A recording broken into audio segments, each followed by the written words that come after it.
Hello students, and welcome back to class. We have reached the 5th unit of our textbook, and by way of recap, let's talk about the first 4 units briefly. Unit number 1 dealt with birth, and that was talking about salvation. Salvation obviously is the foundation for living the Christian life. If you haven't trusted Christ yet, you cannot live the Christian life. It's impossible. So that was the first unit. The second unit dealt with growth, and that had to do with the trustworthiness of God's Word and reading God's Word in order to develop a closer relationship with God. The third unit dealt with breath, and that was our study on prayer.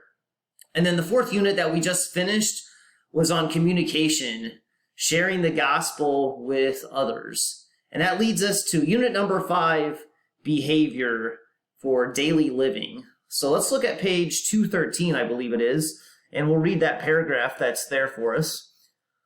The textbook says, just as physical activity reveals life and growth, a Christian's daily behavior evidences spiritual life and growth. The Christian allows Christ to shape every activity and thought and desires to glorify him, whether eating, working, playing, or speaking. 1 Corinthians 10:31. Our conduct shows that we are alive and growing, that we have constant contact with the very author of life, God himself. So the next few lessons, we're going to deal with our behavior, what it means to think like a Christian and act like a Christian. So that leads us to lesson 28, the gospel and grace. Go ahead and turn to page 215 and we'll get started with this lesson. And as we get started, I want to bring to your attention a verse of scripture that I think is very important in this lesson. It's found in Colossians chapter 2, and it's in verse 6. Colossians 2:6 is a short verse, but a powerful verse. Paul says here, as ye have therefore received Christ Jesus the Lord, so walk ye in him. In other words, just like you received salvation, that's the way you're supposed to live the Christian life. And you say, Mr. Cherry, what do you mean? Well, here's what I mean. How did you receive salvation? You receive salvation through faith. Faith in Jesus Christ. Faith in his work. So how are we supposed to live our Christian life? We live our Christian life by faith.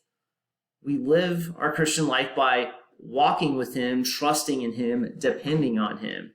And that's very important because I think there's a lot of people that will focus on salvation as something in the future, eternity with Christ. But salvation is not just the future. Salvation is right now. Salvation is growing in our relationship with Christ, allowing him to work. And yes, there's that initial salvation that takes place when you trust Christ and you are secure in him. But God is continuing to work in your life every single day. So let's talk about this here. And just to illustrate, I want to bring something to your attention. Yesterday, I had a great lunch, and I had about a 13-ounce steak. I had some corn on the cob, and I ate that meal, but sadly enough, I finished it, and it was all gone. No more steak. Nothing. I think sometimes we view salvation like that, where it's just this something that happened and then it's just all gone. But really, living the Christian life is a daily experience.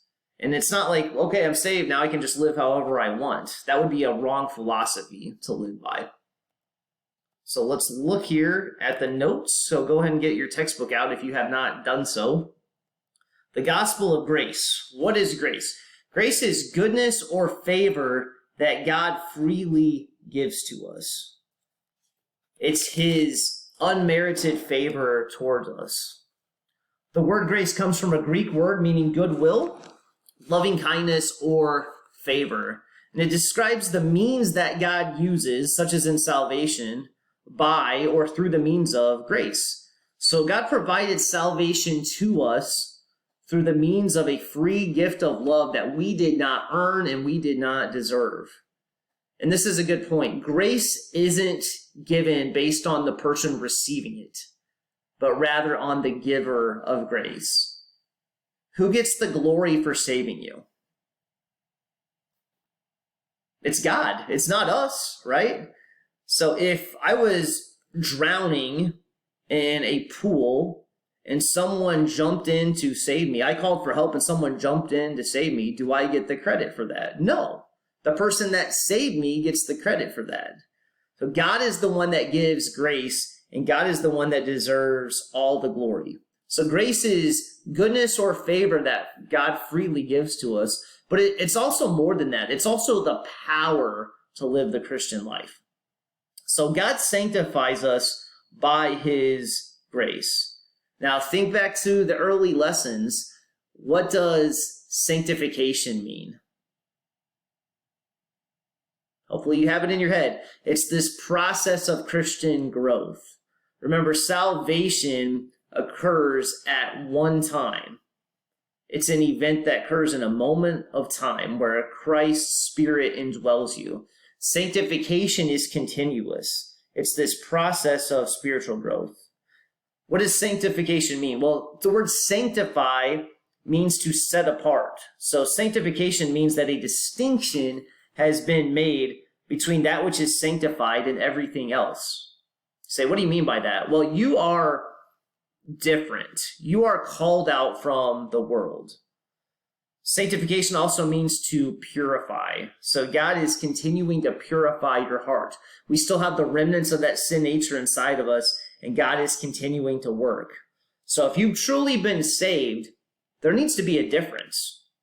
It needs to be evident in my speech, in my actions, in my attitude. So God sanctifies us by his grace. This commences at salvation, or begins at salvation. Go ahead and turn to Romans chapter 6, please. And we'll look at these verses. Romans 6, starting in verse 11.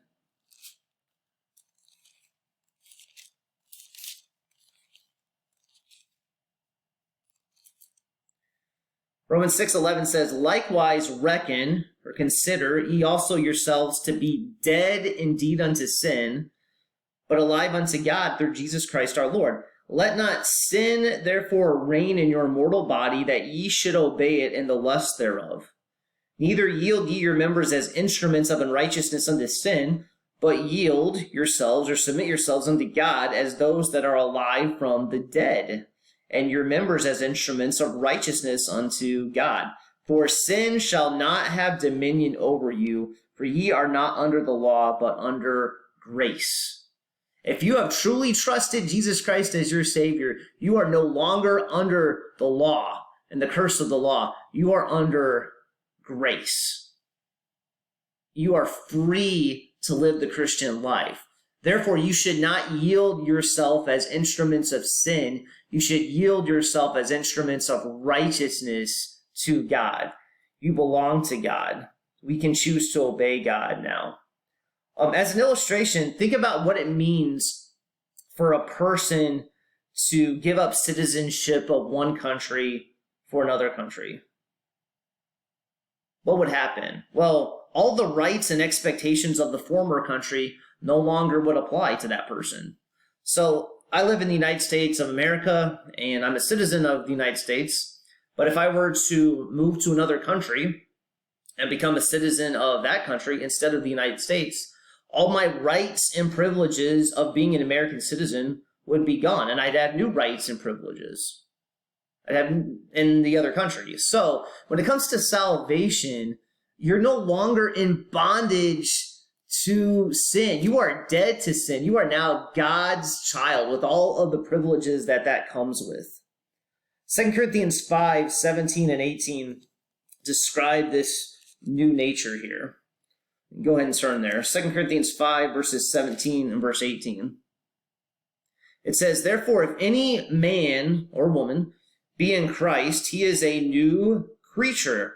Old things are passed away. Behold, all things are become new. And all things are of God, who hath reconciled us to himself by Jesus Christ, and hath given to us the ministry of reconciliation. Things become new. You're no longer in bondage to your sin. And what happens is we have this tendency to emphasize, as I mentioned, salvation in the future, about spending eternity with Christ, and that's good, and we need to emphasize that, but not to the exclusion of what's going on right now. What's going on right now is important.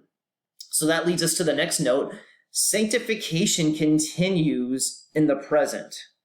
When we accept salvation, we give all of ourselves to God. And this giving just does not happen once. It's continual. It's ongoing. You may have come to a point in your life after salvation where you surrendered your life to the Lord. And that's a good thing. But understand this. If you come to a decision to surrender your life to the Lord, remember that that's a daily decision. That just doesn't occur once. You have to daily submit yourself to the Lord, moment by moment. Or look at Romans 12:1 and 2. Romans 12:1 says, I beseech you, therefore, brethren, by the mercies of God, that ye present your bodies what? A living sacrifice, holy, that's that word sanctify or set apart, acceptable unto God, which is your reasonable service. Why is it reasonable for you to serve God? It's reasonable because he bought you. He redeemed you. He died on the cross for your sins and rose again. That's why it's reasonable for you to live for him. Verse 2, and be not conformed to this world, but be ye transformed by the renewing of your mind, that ye may prove what is that good and acceptable and perfect will of God. Don't be conformed to the world. Be transformed and allow the Holy Spirit to do that. So to live as a continual sacrifice means that Christians sacrifice themselves every day, over and over. We surrender our bodies, our wills, our minds, our desires, and our resources to him. We're supposed to be an offering to the Lord to do with as he wills. So it commences or begins at salvation. Sanctification continues in the present. And then thirdly, sanctification concludes in the future. God's goal for our sanctification is complete holiness. Now, I will say this. Is it possible for you to be completely sanctified in this life on earth? And the answer to that is no. You're not going to be completely sanctified until you spend eternity with Christ.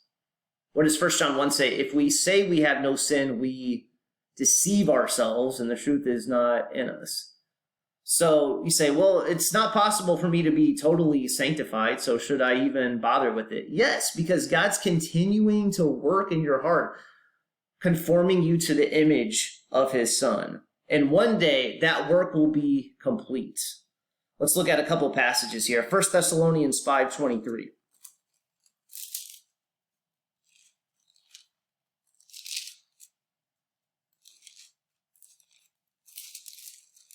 If I could find 1 Thessalonians, it would be good.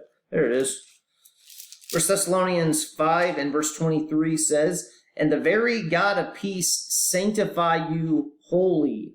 And I pray, God, your whole spirit and soul and body be presented blameless unto the coming of our Lord Jesus Christ. So God's goal for our sanctification is complete holiness. And then let's look at Philippians chapter 1 and verse 6. Philippians 1:6 says, being confident of this very thing, that he which hath begun a good work in you will perform it until the day of Jesus Christ. When he returns, you're going to receive a glorified body. So continue to trust the Lord day by day, moment by moment. We'll continue with this lesson in the next video.